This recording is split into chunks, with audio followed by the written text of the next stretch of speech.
Hey guys, this is Blake out of RV Outdoorsman, the host of the Outdoorsman's Art Radio Show. I'm out here in the outdoors today to show you an easy and simple survival trick. You know, people look at these things right here, find them in your lawn all over the place, and you're like, man, it makes my lawn look hideous. Sure, it might do that. You may call it a weed. I call it a dandelion by its actual name. Okay? It's not really a weed. A weed is a plant that destroys other plants.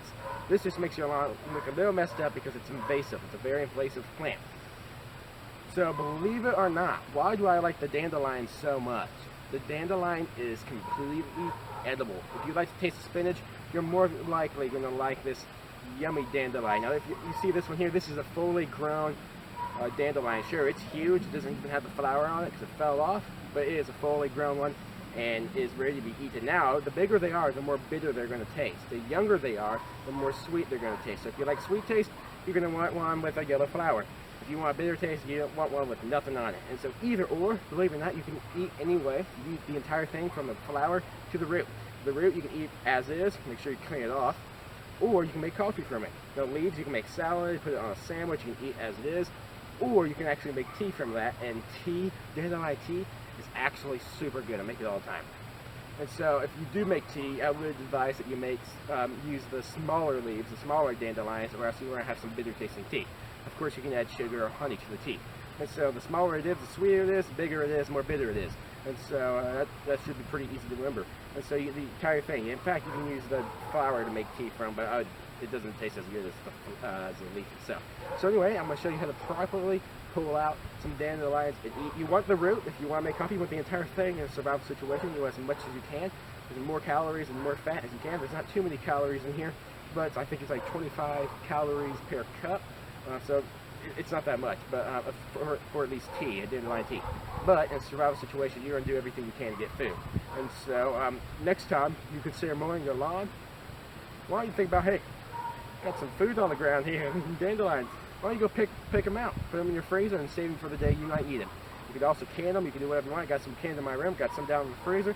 Got some all chopped up and dried out to make tea. And so there's a bunch of other things you can do with preserving dandelions. So next time, before you mow the lawn, make sure that you pull out some dandelions, just in the event that you need them in a survival situation. Anyway, let's go over here and pull out some dandelions. Alrighty, there's a dandelion with seeds, so it's going to taste a little more bitter. I'm going to zoom in. You can see it better. There we go. Then I'm going to show you how to pull it out. I forgot to mention, I believe the only thing, I've never actually tried it, the only thing that you cannot eat is the puffball itself. You can eat the seeds, but you cannot eat the puffball, so I won't even try it. I've never even tried it. So I'm just going to pull off the entire thing because I'm not going to eat that. Now in a survival situation, you're going to want to keep as much as you can. Alright, now what you're going to do, you go to the base of the plant, right here by the stem, get your shovel, push it down all the way you can, pull it up. Alright, got the dirt out, break it up.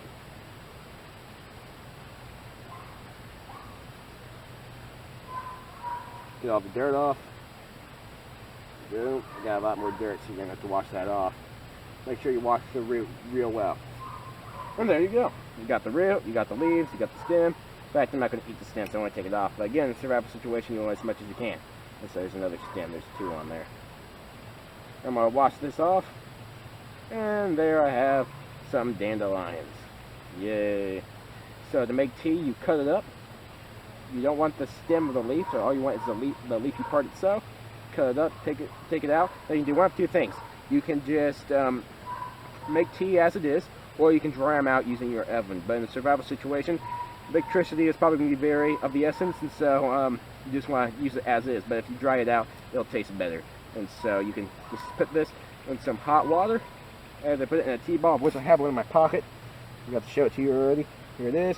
Stick it in a tea ball. You open it up after you wash it off. You stick it in there. Stick all the tea. You need about 2 to 3 leaves to get about 1 cup. And make sure you get all the stems, all the stem off the leaf. Tear it up. Stick it in there. Stick it in the tea ball. Get a whole bunch in there.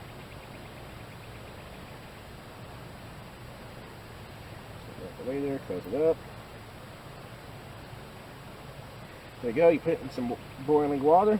Let it steep for about 2 to 3 minutes, and there you go. You got yourself some good old dandelion tea. You can add sugar and honey to make it taste better. Anyway, there you go. That's how you pull out a dandelion.